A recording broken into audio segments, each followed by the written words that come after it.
Valleys for life, though every single day, helping us to grow, to learn and to share. Valleys for life on God's words so bright, helping us to be our best.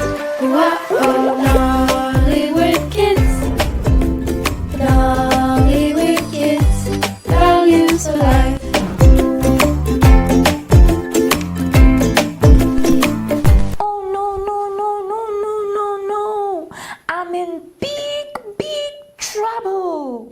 Adefunke, did you swallow a clock? Because you ran faster than time to get here. Now you have been pacing like your life depends on it. Worse than that. I promised to help Mrs. Hoots carry her eggs to the nest this morning, but I got distracted playing feather frisbee. Now it's almost noon and she's angry. So you gave your word and then broke it. I didn't mean to. I only wanted to help. But the game was so much fun and, well, I forgot. Keeping your word is like being a bridge, Adefunke. Others walk across because they trust it won't break. But when we say something and don't do it, the bridge cracks. A rhino named Rolly always showed up when he said he would. He would help pull logs out of rivers, carry lost animals home, and protect the smaller creatures when danger came.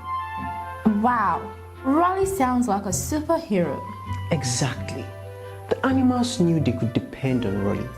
He never made a promise he couldn't keep. And because of that, when Rolly needed help, the whole jungle stood beside him. I want to be like Rolly, not flaky like a soggy pancake. Then the secret is simple. Say what you mean and do what you say. Let's take a little journey to a story in the Bible about hope and dependability. In a quiet village of Israel, there lived a widow with her 2 sons. Her husband had been a faithful servant of the prophet Elisha, but he had passed away, leaving the family with a heavy debt. The widow had no money and no way to pay, and worse still, the creditor threatened to take her sons away as slaves if she couldn't repay what was owed. Terrified and heartbroken, the widow ran to Elisha. "My husband served you," she pleaded, "but now he's gone and the creditors want my children. I have nothing left but a small jar of olive oil." Elisha looked at her kindly and asked, "What do you have in your house?" The widow replied, "Only a little oil." Then Elisha gave her a surprising instruction. "Go to all your neighbors and ask for empty jars, not just a few. Gather as many as you can. Then go into your house with your sons, shut the door, and start pouring the oil into the jars." With hope glimmering in her heart, she hurried home. Her sons ran through the village, knocking on doors and collecting jars, bowls, and pots. People gave them what they could, and soon their home was filled with many empty containers. The widow picked up the jar of oil. She tilted it over the first jar and watched as the oil flowed out, golden and smooth. It filled the jar to the brim, and yet her own jar still had more. Jar after jar, the oil kept pouring as though it would never run out. Her sons passed her one vessel after another, and the small room filled with the scent of fresh olive oil and the sounds of joyful amazement. When the last jar was full, she called for another, but her sons said, "There are no more." And just like that, the oil stopped. Amazed, the widow returned to Elisha and told him everything. He smiled and said, "Sell the oil, pay your debts, and live on what remains." That day, her faith turned a desperate situation into one of abundance. She didn't wait for someone else to fix her problems. She trusted, she acted, and she depended not just on Elisha, but ultimately on God's guidance. Her sons too learned that even small efforts, like gathering jars, can help bring about great change. This story teaches us that dependability isn't about having all the answers. It's about doing what we can, trusting those who guide us, and believing that small things can lead to big miracles when we act faithfully. So amazing. I think I need to say sorry to Mrs. Hoot and carry twice as many eggs tomorrow. That's the spirit. Sometimes we mess up, but what matters is we make it right. And from now on, let your yes be yes and your no be no. Got it. No more flimsy promises. I'm building a strong bridge. And I will walk across it with full confidence. That's right. It's important to keep our word. The Bible says, "But whoever keeps his word, in him truly the love of God is perfected." Oh, I like that one. That's a great one to learn. Let me think about this one. But whoever keeps his word? Not like that, Adefunke. More like this. But whoever keeps his word, in this case, helping someone. Oh, I see then. All right, let me continue. In him, the love of God is perfected. Yes, I can see how if he told the woman he would help her and didn't, that is absolutely not showing the love of God. Say it with me. But whoever keeps his word, But whoever keeps his word, in him truly the love of God is perfected. in him truly the love of God is perfected. 1 John chapter 2, verse 5 to 6. Welcome to the Promise Factory, where promises are designed, tested, and launched. Adefunke, what is this? It's my new business. Everyone makes promises, right? So I thought, why not create a place where you can make the best promises ever? That's very creative, Adefunke. What exactly do you do here? Simple. Step 1, make a promise. Step 2, wrap it in sparkle. Step 3, launch it into the world like a rocket of trust. And what if you break the promise? Then everything crashes, I guess. I didn't think of that. You know, Adefunke, this reminds me of a story in the Bible. It's about two people, Ananias and Sapphira, who made a promise to give something to God. They sold their land and promised to bring all the money to help others. That sounds generous. It was, but they secretly kept part of the money and lied about it. They didn't keep their promise, not to people and not to God. Oh no, what happened? Their lie had serious consequences.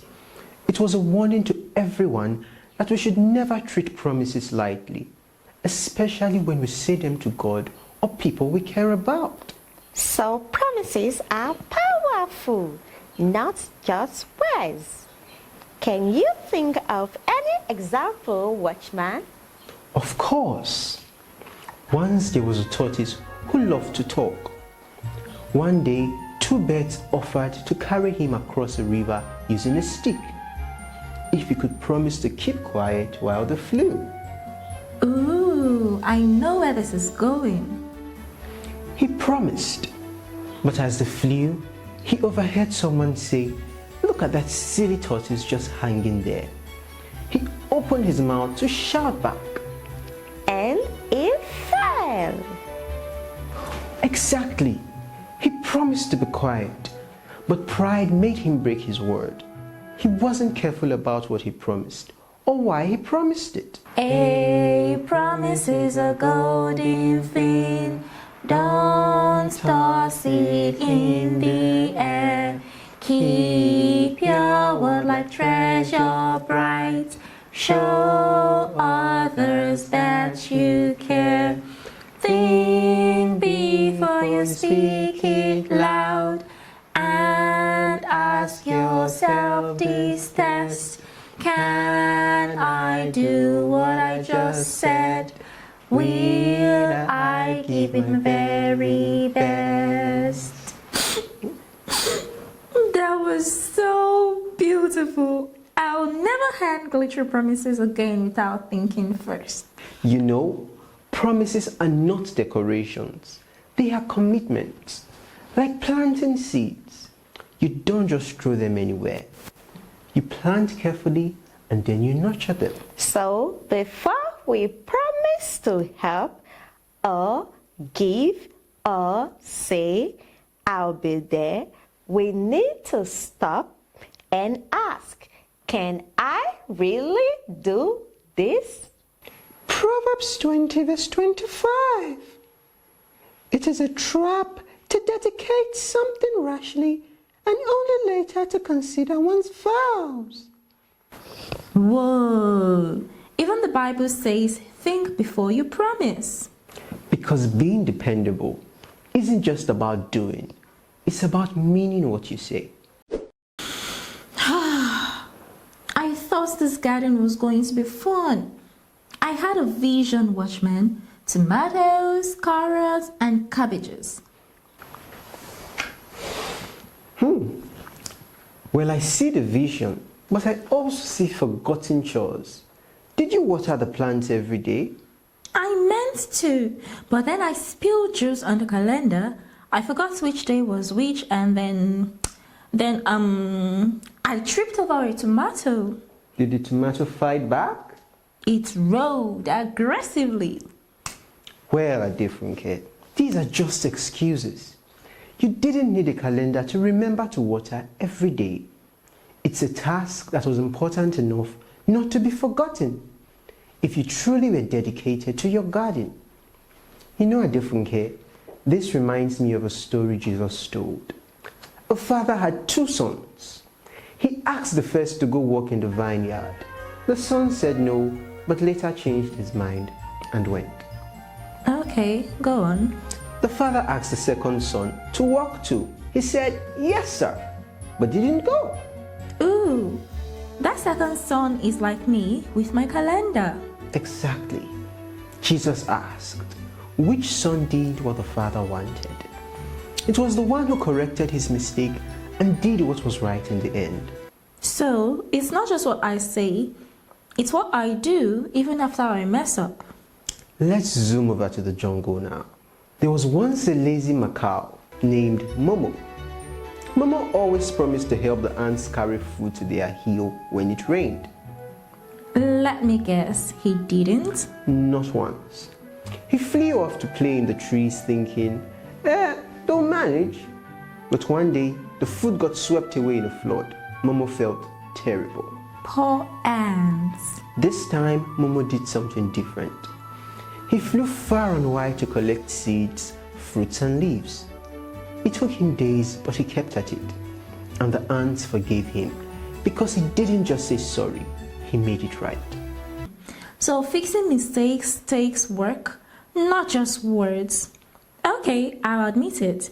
I've been all back and no broccoli. Then it's time to dig in. Start watering your garden daily. Ask for help if you need it. And maybe redo your sign. It looks like it was written by a sleepy chicken actually. That's so mean. Well, I'll correct it. And this time, no skipping, no blaming tomatoes. That's what being dependable is about. Owning your part and doing it well. Even if the ants are watching? Especially then. Hello kids. Welcome to our wonderful question and answer session. Are you ready? 1. Why is it important to keep your word even when it's hard? Because keeping your word builds trust. People depend on us when we make promises, and breaking them can hurt relationships and make others stop trusting us. 2. What can happen when we make promises too quickly?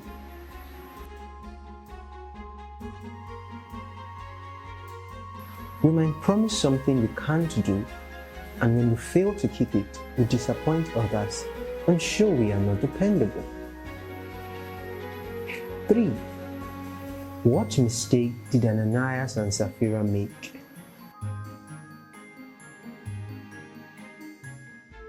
They promised to give all the money from their land to God, but secretly held some back. Their lie had serious consequences because they broke a promise to God. 4. How does the tortoise story help us understand dependability?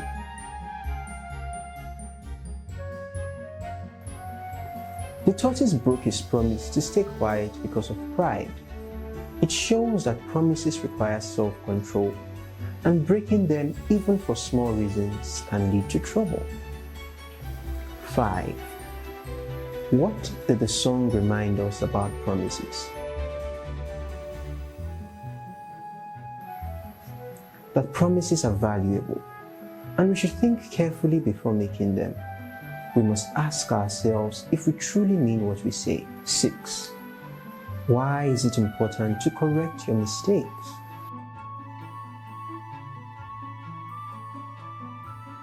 Because we all make mistakes, but fixing them shows responsibility. It helps build trust and shows that we care about doing what's right. 7. What do we learn from the parable of the two sons?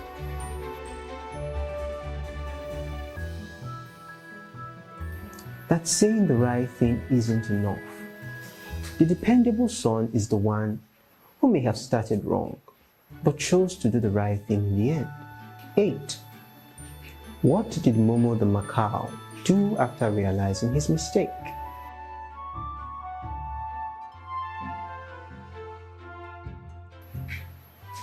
He worked hard to make it right by helping the ants gather new food. This shows that making up for a mistake takes effort and action, not just apologies. 9. What does doing your fair share mean in a team or group? It means being responsible for your part of the work, showing up and contributing equally.